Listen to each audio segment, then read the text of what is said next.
নিঃশব্দ এক রাত, মক্কার পাহাড়গুলো নিস্তব্ধ।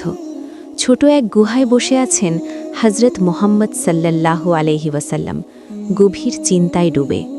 তিনি ভাবছেন পুরো মানবজাতির ভবিষ্যৎ নিয়ে। ঠিক সেই মুহূর্ত আসছে যখন আকাশ থেকে পৃথিবীতে নেমে আসবে ইতিহাসের সবচেয়ে মহান বার্তা।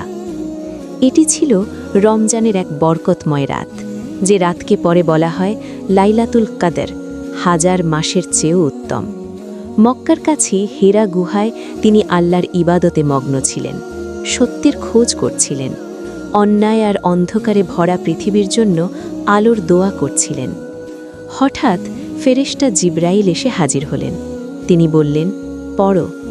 রাসূল সাল্লাল্লাহু আলাইহি ওয়াসাল্লাম বললেন, আমি পড়তে জানি না। এই কথা 3 বার হলো। তারপর নাজিল হলো প্রথম ওহী, ইকরা বিসমি রাব্বিকাল্লাযী খালাক।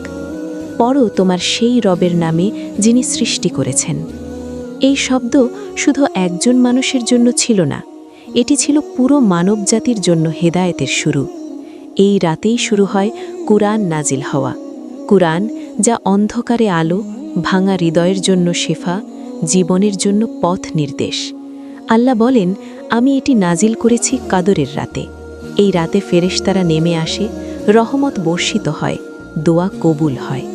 প্রথম ওহীর পর তিনি কাঁপতে কাঁপতে ঘরে ফিরলেন।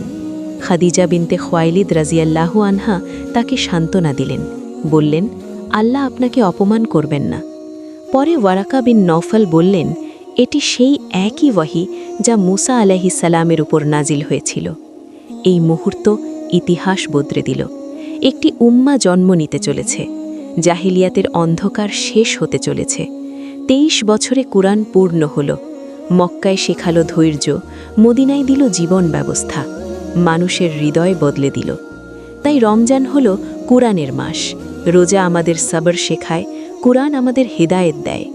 লাইলাতুল কদর মনে করিয়ে দেয় একটা সত্যিকারের দোয়া, একটা সত্যিকারের তওবা, এক ফোঁটা চোখের পানি মানুষের তাকদীর বদলে দিতে পারে। আজও যখন রমজান আসে, আমরা সেই হেরা গুহা, সেই প্রথম ওহী, সেই প্রথম আলো মনে করি, আর নিজেকে জিজ্ঞেস করি, আমরা কি শুধু কুরআন পড়ি নাকি বুঝি? আমরা কি শুধু রমজান পার করি নাকি বদলে যাই? লাইলাতুল কদর শুধু এক রাত নয়, এটি এক আহ্বান, আল্লাহর দিকে ফিরে আসার আহ্বান, কুরআনকে জীবনে জাগিয়ে তোলার আহ্বান। হয়তো এই রমজান আমাদের জীবনও বদলে যাবে।